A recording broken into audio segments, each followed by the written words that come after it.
गाय साक्षात लक्ष्मी होती है।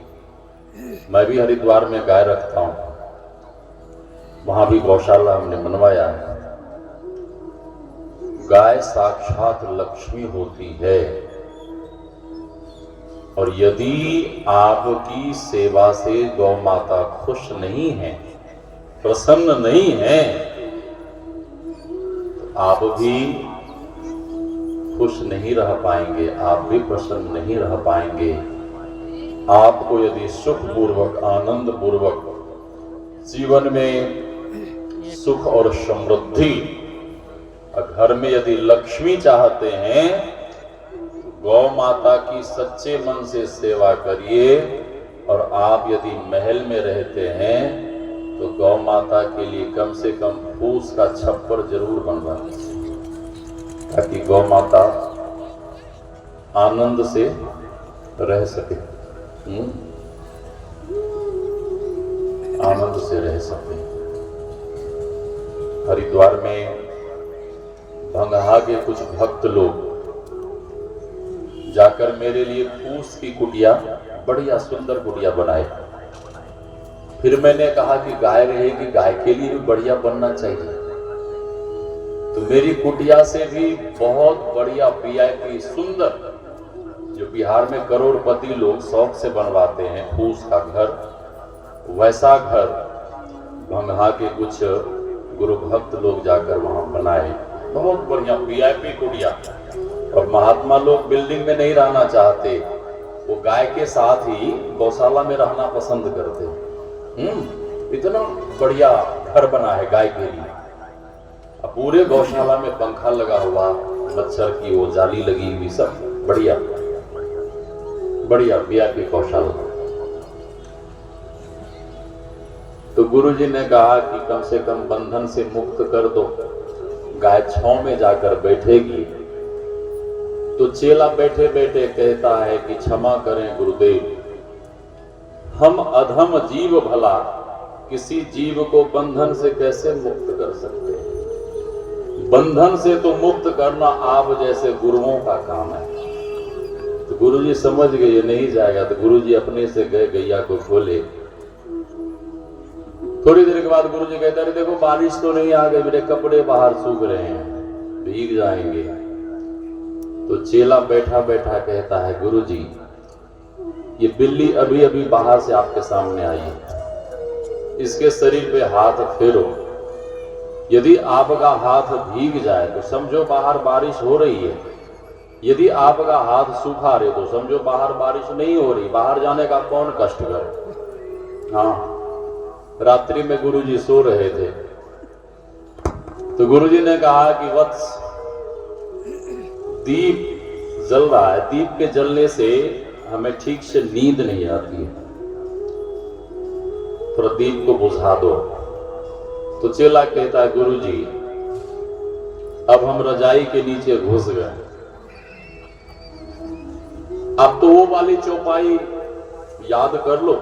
कौन वाली चौपाई? गुरुजी को लगा कौन वाली चौपाई? चेले ने कहा कि गुरुजी वही वाली चौपाई, मूंदऊ नयन कतऊ कछु नाही, आंख मूंद के सो जाओ, दीप बुझाने की क्या जरूरत।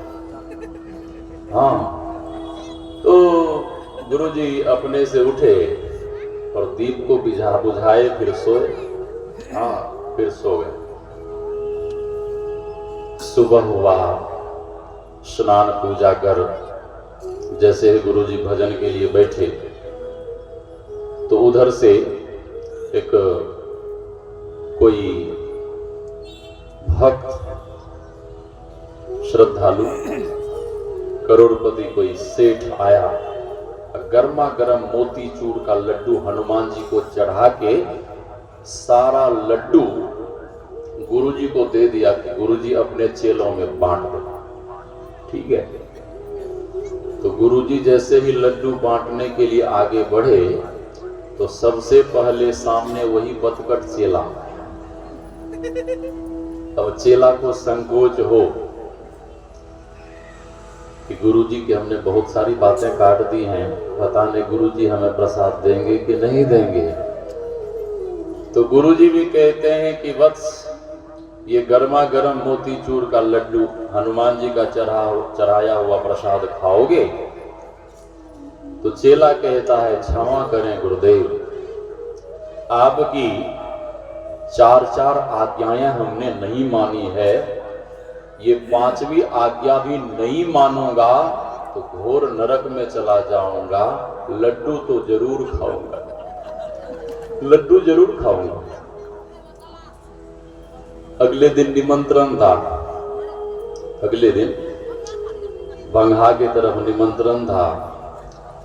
गुरुजी थोड़े स्पीड में चलते थे, स्पीड में गुरुजी तेजी में चलते थे, और चेला थोड़ा तगड़ा था तो मस्त भरी चाल में आराम से चलता था। अब पीछे वो रंगाकोल था, रंगाकोल के खेत में गुरुजी की गमछी धीरे धीरे खिसकने लगी। अब बंगा पहुंचने के पहले गुरुजी की गमछी खेत में गिर गई। उस समय ये रोड नहीं बना था, पुराने जमाने की घटना। हाँ, गमछी गिर गई। अब गुरुजी जब हाथ मुंह धोए तो हाथ मुंह पोंछने के लिए कांधे पे जैसे ही हाथ डाले तो देखते हैं गमछी गायब। तो गुरुजी ने पूछा, करे मेरी गमछी क्या हुई? तो चेले ने कहा कि गुरुजी आपकी गमछी तो रंगाकोल के खेत में ही गिर गई थी। हाँ, रंगाकोल के खेत में। तो गुरुजी ने कहा तुमने उठाया नहीं? चेला कहता, क्षमा करें गुरुदेव, आपका आदेश होता तब तो गमछी उठाते हैं, आपने आदेश दिया नहीं, आपने कुछ कहा नहीं तो हम गमछी कैसे उठा दे? गुरुजी बहुत जोर से बिगड़े, अरे मूर्ख कहीं का, गिर रही थी तुम उठा लेते, तुमने देखा था? हाँ गुरुजी, जब आप चंदवा से चले थे ना, तभी से आपकी गमछी खिसक रही थी, खिसकते हुए हमने देख ली थी, गिरी तब भी हमने हाँ देख लिया। अरे बुरा के उन्हें उठाया, बहुत भला बुरा कहा। चेला कहता, गुरुजी सबके सामने बिगड़ते हैं, अच्छा नहीं लगता है, अभी शांत हो जाइए।